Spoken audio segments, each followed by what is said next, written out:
400 years, Tobena. 400 years and you still do not understand what I gave you. You took all of them. Every single one. My wife, my children, my children's children. You took them all and left me here alone! You call it taking. I call it keeping them safe. They are all here with me, where nothing can ever hurt them again. Then take me too, please! Just take me too! 400 years. 400 years and you still do not understand what I gave you. They are all here, with me, where nothing can ever hurt them again. The morning Tobena walked into the sacred forest of Ojienu, he was not afraid. That was the thing the elders never understood. Every man who had ever entered that forest and returned with stories spoke of terror, of something ancient watching between the trees, of air that tasted different, of sounds that had no name. They came back pale and shaking and grateful to be alive. Tobena walked in humming. He was not a reckless man. He was not a fool. He was simply a man who had buried his mother that morning, said goodbye to his father 2 seasons before that, and had arrived at a place inside himself where the things other men feared had stopped feeling frightening. He was 26 years old, the finest hunter of Obiagu, and he had recently decided, quietly, privately, the way men decide things they will never tell anyone, that he did not particularly mind what happened to him anymore. He walked past the boundary trees the elders had marked with red chalk and white feathers. He kept walking. The forest deepened around him. The light changed. The air tasted different, exactly the way the story said it would, like rainwater and something older than rain. He sat down at the base of a tree so enormous, its roots rose above his head like walls, and he closed his eyes. You are not afraid. The voice came from everywhere and nowhere. It was not loud. It did not need to be. Tobena opened his eyes. She was enormous.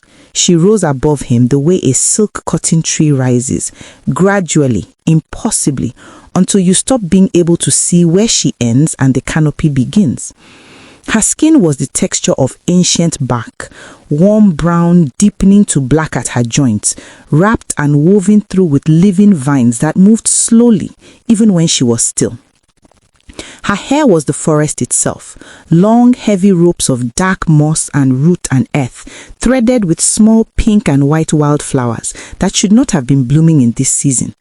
And her eyes were the green of the deepest part of a river, where the light barely reaches, glowing, patient, older than the village, older than the river, older than the name of this land. No, Tobena said, I am not afraid. She studied him for a long time. Why? He considered lying. Then he considered that lying to something this ancient was probably one of the more foolish things a man could do. I buried my mother this morning. There is nothing left in me today to be afraid with. Something moved across her face. Not pity. She was too old for pity, but something adjacent to recognition. I have watched this village for 300 years. No man has ever sat at the base of my tree without trembling. I am sorry to disappoint you. You do not disappoint me. She lowered herself slowly, the way a great tree bends in wind, until her face was closer to his level. Her glowing eyes were the most unsettling and most beautiful thing he had ever seen. I want to give you something. Tobena looked at her steadily. Why? Because you are the first honest thing to walk into my forest in a very long time. She extended one hand toward him, enormous, bark-skinned, the nails like polished obsidian. Immortality. No sickness, no age, no death. You will remain exactly as you are now, and you will walk this earth for as long as the forest stands. He should have asked what it would cost. Every story his grandmother ever told him, Every warning the elders ever gave him, every piece of wisdom his father ever pressed into his palms, all of it said the same thing. Nothing comes from the spirit world without a price. Nothing. He did not ask. He was 26 years old and he had buried his mother that morning, and he simply nodded and said yes. She pressed her palm lightly against his chest. It covered him from shoulder to hip, and something moved through him like warm water, like the first breath after nearly drowning, like a door opening in a room he had not known was sealed. He walked out of the forest at sunset. He never got sick again.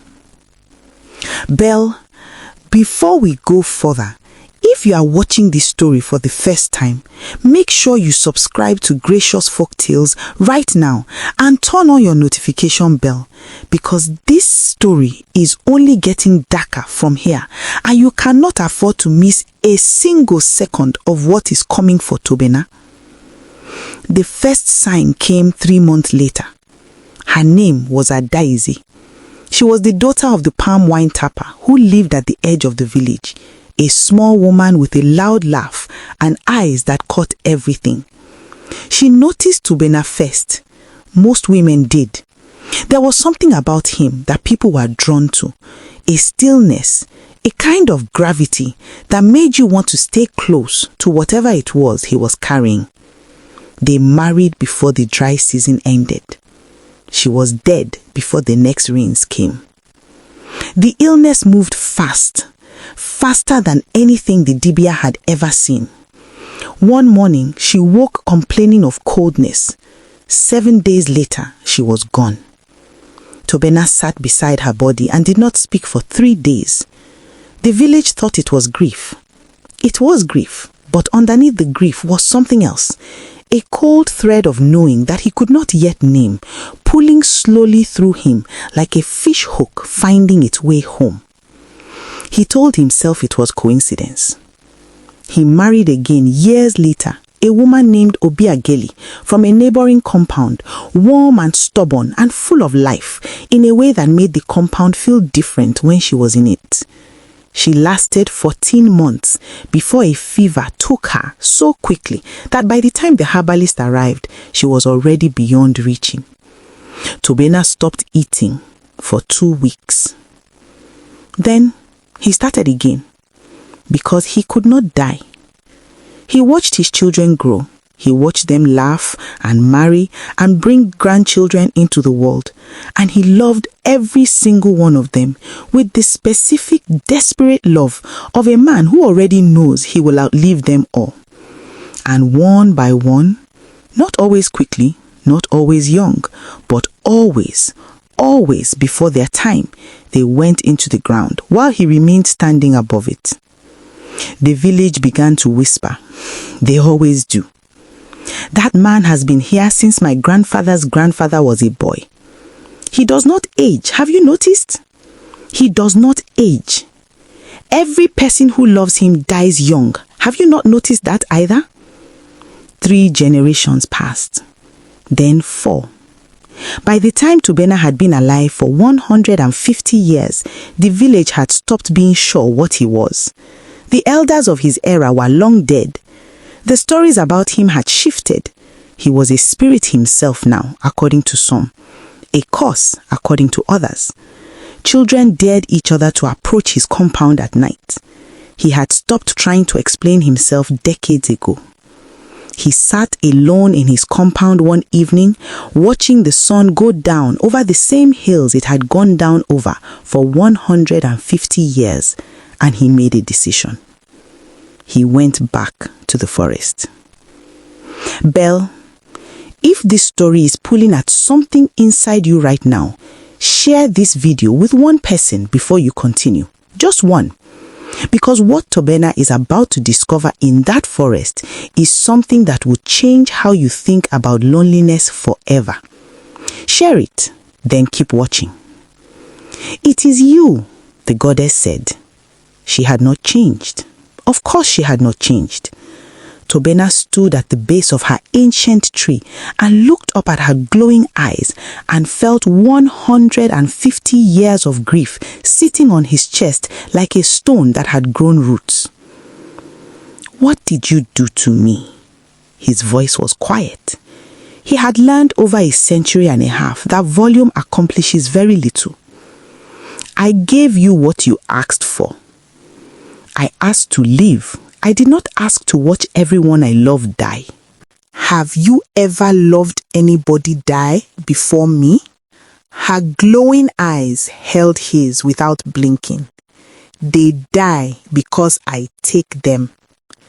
The words landed on him like stones dropping into still water, ripples moving outward slowly, the full meaning arriving in waves, each one colder than the last. "You take them. They come to live with me in the forest where they are safe, where nothing hurts them, where they will never know loss or hunger or fear again." She tilted her enormous head with the patience of something that has never once been in a hurry. "You should be grateful. Every person you have ever loved is here, with me, perfectly preserved, perfectly at peace. They are dead. They are with me. There is a difference."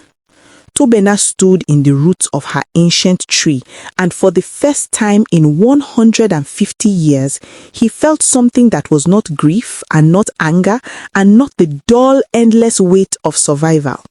He felt understanding arriving, the full cold shape of it, and it was worse than any of the other things because now he could see it clearly. She had been lonely. 300 years of watching a village that feared her, that left offerings from a distance, that whispered her name like a warning, and never once sat down at the base of her tree and simply spoke to her like she was something worth speaking to. And then a man walked in without fear, and she had reached out and taken hold of him the only way she knew, not with malice, not with cruelty, but with the clumsy, devastating hunger of something ancient that had forgotten how to be careful with mortal things. She had taken everyone he loved because she wanted him to stay, so that he would have no choice but to keep coming back to her. He looked up at her for a long time, at those glowing eyes, at the wildflowers threaded through her ancient hair, at the vines that moved slowly across her back skin, even in the stillness. And then Tobena, who had buried more people than any man alive, who had watched 4 generations of his own blood return to the earth while he remained standing, who had lived long enough to forget what it felt like to wake up and not be alone, dropped to his knees in the forest dirt. "Then take me too," he said. "Please, just take me too." Her glowing eyes shifted, sideways, away from his face. For the first time in 4 centuries, she looked away. Stop right here. Before the final chapter, comment below right now. Just type "take me too" in the comments if this story is breaking your heart the way it is supposed to. Let Gracious Folktales know you are here. Drop your comment and then keep watching because the ending of this story is not what you think it is. What happened in that forest on that day, the village of Obiagu never fully agreed. Some said he walked out the next morning looking exactly 26 years old, the same face, the same eyes, the same stillness, and went straight to the eldest elder still alive and sat down and talked for 3 full days. Every name, every face, every generation, every person he had loved and watched go into the ground. He let the whole story pour out of him slowly and completely so that it would not die when he finally did, so that someone would carry it, so that it would mean something. Some said he did not walk out at all. Some said the forest changed that season in ways the villagers noticed but could not fully explain. That the boundary trees the elders had marked with red chalk and white feathers began to bloom with small white flowers that had never grown there before, not in any season, not in any year anyone could remember. That the air near the edge of the forest smelled different after that, warmer, like something had shifted in the oldest room of a very old house. And some said that on certain nights, when the harmattan wind moved through the forest in a particular quiet way, you could hear voices drifting out from between the trees, voices that sounded like people who had been gone a long time, and that the strange and unsettling thing about those voices was not that they sounded lost, it was that they did not.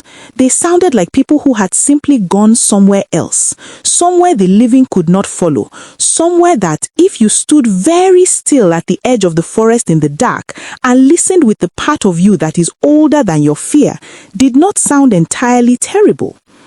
What the elders agreed on, what they pressed into the memory of every child born in Obiagus from that generation forward, like you press a handprint into wet clay so it will harden and remain, was the lesson that Tobena's 400 years of walking the earth alone had finally produced.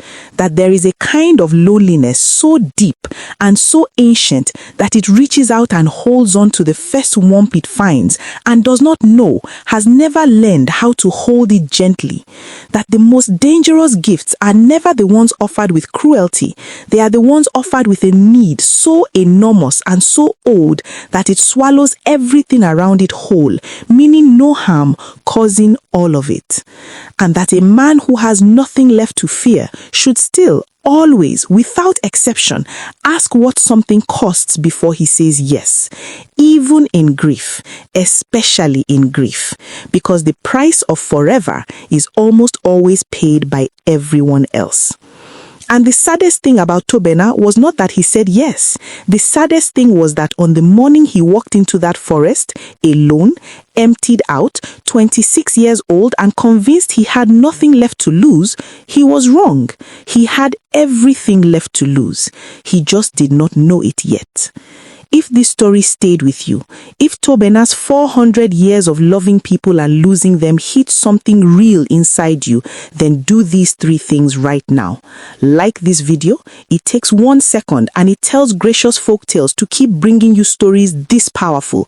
Subscribe and turn on your bell because the next story coming to this channel is already written and it will break you open the same way this one did. You cannot miss it. Comment below. Tell us, was the goddess a villain or was she just the loneliest thing alive? Drop your answer. We read every comment on this channel. Share this story with one person who needs to hear it tonight. Just one, because some stories are too important to watch alone. Gracious Folktales, where every story carries a truth worth keeping.